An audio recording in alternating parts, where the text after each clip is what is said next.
Москвада тирүүлөө өрттөнгөн мекендештердин сөөгү алынып келинди. Ал арада Венесуэлада тамак тартыш болуп жатса, француздар азык-түлүктү ырыткандары катуу жазаламай болушту. Ошондой эле кыргыз бизнесмендери Америкада алдыңкы компанияларды көрүп келишти.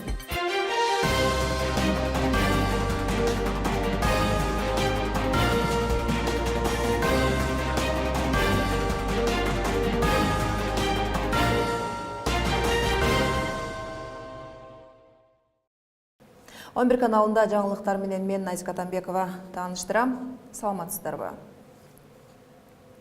30 январда Москвада тигүү цехинде чыккан өрттөн каза болгон кыргызстандыктардын сөөгү бүгүн Москва-Ош аба каттамы менен алынып келинди. Өзгө Чокурдаалар министрлигинин маалыматына караганда, маркумдар Баткенге эртең менен жөнөтүлдү. Эске салсак, цехтен чыккан өрт 12 адамдын өмүрүн алган. Арасында 8 жаран кыргызстандык, 2 этникалык кыргыз экени аныкталган. Чүрпөсүнөн баш тарткан эне шаарда 3-чү перзентин бага албай 20 000 сомго сатып жиберген 26 жаштагы келин кармалды. Маалыматка ылайык, төрөгөнгө чейин Бишкектеги жаңы конуштардын биринде жашап, базарда короо шыпыргыч болуп иштеп келген. Аял өткөн жылы Бишкектеги төрөт үйлөрүнүн биринде көз жарып сүйлөшүлгөн боюнча ымыркайды сатып жиберген. Укук коргоо органдарынын кызматкерлери сатылган бала чоңоюп жаткан үй бүлөнү табышты. Учурда тергөө иштери уланууда. Дүйнө кабарларынан Венесуэла парламенти өлкөдө тамак аштын жетишпей жатканынан улам өзгөчө кырдаал жарыялады. Оппозиция депутаттары экономикадагы качылыкты талкуулоо менен бууга жардам сурап кайрылышты. Ал арада 300-гө жакын азык-түлүк өндүргөн ишканалар ишин токтотту. Маалыматтарга караганда, өлкөдө тамак аш тартыштыгы дээрлик 90% түзөт. Мындай тартыштыкта Францияда тескерисинче тамак ашты ыргытып атышат. Мындан улам супермаркеттерде сатылбай калган продуктыларды ыргытууга тыюу салынды. Мыйзамды бузгандар 75 000 евро же болбосо 2 жылга эркинен ажыратыларын Сенат макулдугун берди. Мындай эреже дүйнө жүзүндө бир гана Францияда киргизилген. Маалыматтарга караганда, мындай мыйзамдын кабыл алынышы азык-түлүк жетпей жаткан кембагал өлкөлөргө жиберилет. Белгилегендей, Францияда жыл сайын 7 миллион тонна тамак аш азыктары ыргытылат. 11 канал жаңылыктарды улантат. Алдыда сизди Кыргызстандагы бизнес жаатында маек күтөт. Белгилей кетейин, Кыргызстандагы Америкалык соода палатасы АКШга уникалдуу бизнес тур уюштурду. Бизнес сапар 2 аптага созулуп, кыргызстандык бир катар ишкерлер инновациялар жана технологиялар жаатында эң таасирдүү компаниялардын кеңселерине барышты. Ушул теманын алкагында же болбосо Кыргызстандагы ири бизнес жаатындагы кебизди Кыргызстандагы Америкалык соода палатасынын өкүлү Зарина Чекирбаева менен улантабыз. Куш келипсиз, Зарина айым. Биринчи эле, Кыргызстандагы Америка соода палатасы же болбосо МЧАМдин кыргызстандык ишкерлерге кандай шарттарды түзүп бере аларын сурайын деп атам. Негизги сиздердин жумушуңуз эмнеге багытталган?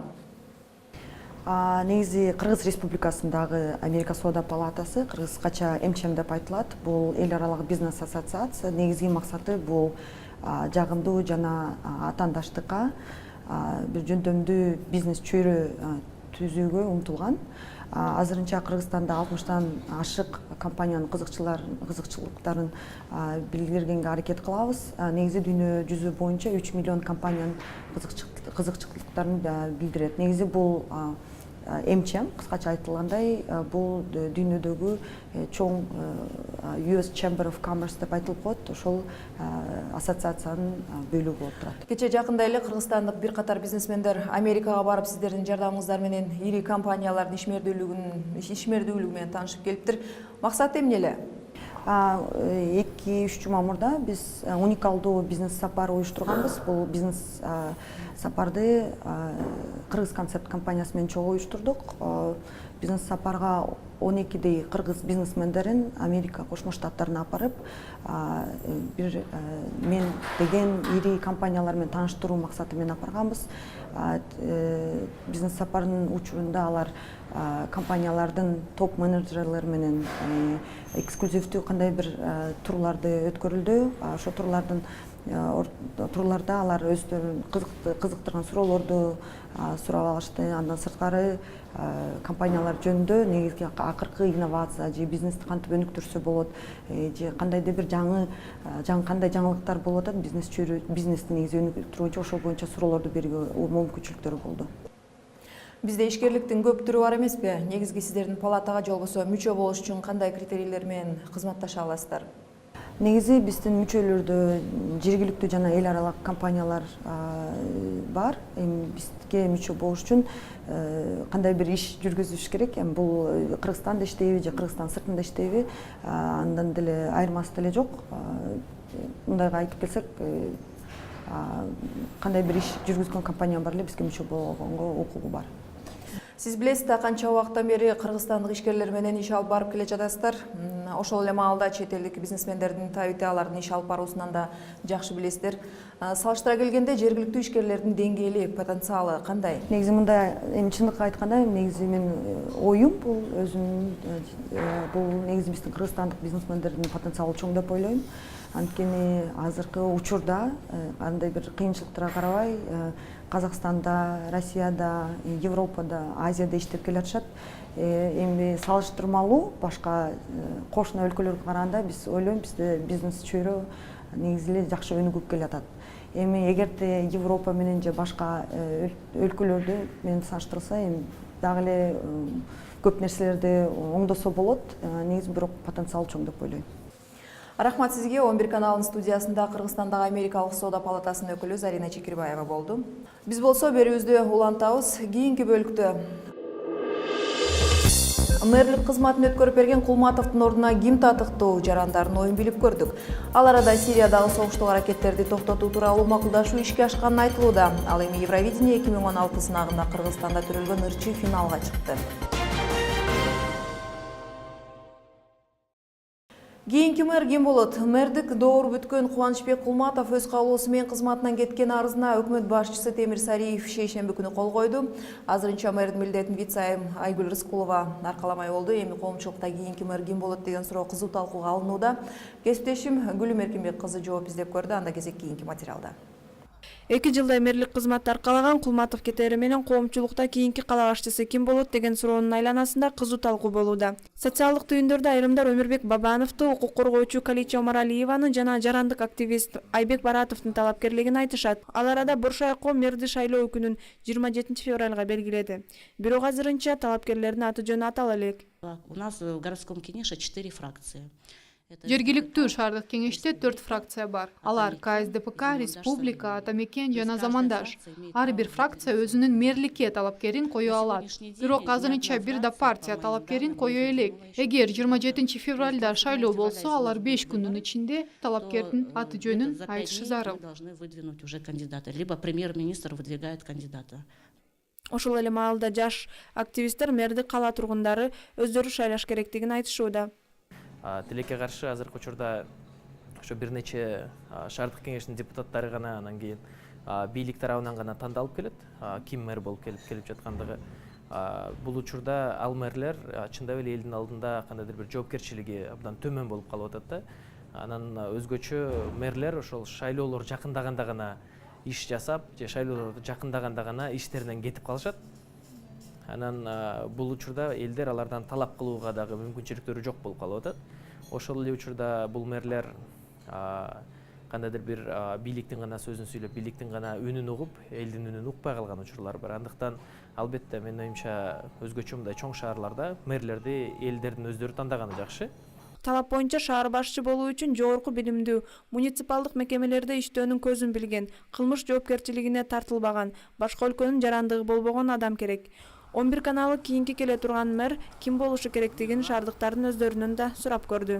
Алардын көбү чарбачыл жетекчинин келиши эң башкысы экенин айтышууда. Билбейт экенмин мен. Эми элди караган ушундай киши келсе жакшы эле болот. Бабанов болсо деп ойлогон элем. Может, Дастана Байкешева? Но он же депутат, Дастана Байкешева говорила. Потому что он, хотя и... Мне кажется, он один из лучших депутатов, и он в основном работает именно с молодежью. Кайрадан дүйнө кабарларынан Дамасктагы ок атышуунун токтотуу сүйлөшүлдү. АКШ мамлекеттик катчысы Джон Керри дүйнө державаларынын Сирия боюнча Мюнхен жыйынында тараптар бир жума аралыгында согуштуу аракеттерди токтотуу тууралуу макулдашканын билдирди.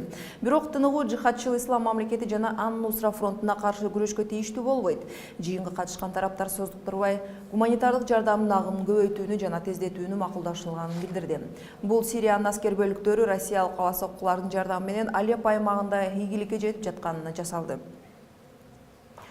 Түркиянын премьери Реджеп Тайип Эрдоган Европа биримдиги менен чектешкен өткөрмө бекеттерин качкындар үчүн ачышы мүмкүндүгүн белгиледи. Буга чейин Түркия Европа кеңешинин башчысы Дональд Трамп жана Европа комиссиясынын төрагасы Клод Юнкер менен жолукканда качкындар маселесин чечүүдө евро биримдиктен 30 миллиард евро сураган. Муну менен Түркия мигранттардын агымына Европа аймагына кирүүсүнө азайтмак. Учурда Сириядан азыр 3 миллионго жакын качкынды кабыл алса, Европа биримдиги дээрлик 2 миллион качкынды өз аймагына киргизген. Дүйнө жаңылыктарын улантабыз. Москва экстремисттик топтор менен күрөшүүдө Ирак аскердик жактан колдоо көрсөтпөй койду. Кененирээк кийинки материалда. Орусия эми Ирактын аймагында жикчилерге каршы туруу үчүн аскердик жактан колдоо көрсөткөнү жатканын Орусиянын вице-премьери Дмитрий Рогозин маалымдады. Мындай макулдашуулар Ирактын тышкы иштер министри менен болгон жолугушууда сүйлөшүлгөн. Биз Иракка 3 багытта жардам беребиз. Биринчиси маалымат алмашуу. Биздин чалгылдоо кызматы Сириядагы Иракка актуалдуу болгон маалыматтарды жиберип турат. Биз ойлойбуз, бул эң маанилүү кадам.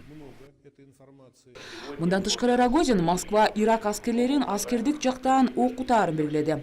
Мындан тышкары Москва курал-жарактарды техникалар менен камсыздайт. Ирактын тышкы иштер министрлиги өз кезегинде Ирак эл аралык колдоого муктаж экендигин баса белгиледи. Бизге учурда кандай гана жардам болбосун баары керек. Ал жардамдар эл аралык коалицияданбы же такыр башка эле мамлекеттен келип жатканыбы бизге айырмасы жок. Анткени менен бул жардамдар Ирактын ички иштерине эч кандай кийлигишпеши керек. Эки өлкөнүн жетекчилери жолугушуу маалында Ирактагы түрк армиясынын мыйзамсыз отурукташып алганын дагы талкууга алды. Эки тарап тең мындан башка дагы энергетика, соода өндүрүш жана мунай жаатында кызматташуу боюнча бир катар келишимдерге кол коюшту. Айгерим Жаныкул кызы, 11 каналы. Борбор Азияда болуп жаткан окуяларга кайрылалык. Казакстандын оппозициялык улуттук социал-демократиялык партиянын талапкерлерин 11 февралда БШК каттоого алды. Алар 20 мартта мөөнөтүнөн мурда өтчү парламенттик шайлоодо социал-демократтар Нур Отан жана анын жандоочу партиялары менен кошо катышат. 26 жылдан бери президент болуп келе жаткан Назарбаев мажлистин мөөнөтүнөн мурда таркатуу чечимин чыгарган. Укук коргоочулар Казакстанда өткөн буга чейинки шайлоолор адилет өтпөгөнүн айтып келишет. Ош каласында төрөлгөн Джамала Украинада Евровидение 2016 сынагынын тандоо турунун финалына чыкты. Джамала сталиндик режим менен ата-бабаларынын Борбор Азияга депортацияланганы тууралуу 1944 ыры менен чыккан. Тандоо турунун финалы 21 февралда өтөт. Кыргызстандык Джамала буга чейин 2011 жылда Евровидениенин тандоо туруна Smile деген ыры менен катышкан. Бирок анда Мика Ньютон жеңип кеткен. Сиздер 11 каналында күндүн негизги окуялары менен тааныштыңыз. Кайрадан амандыкта көрүшкөнчө.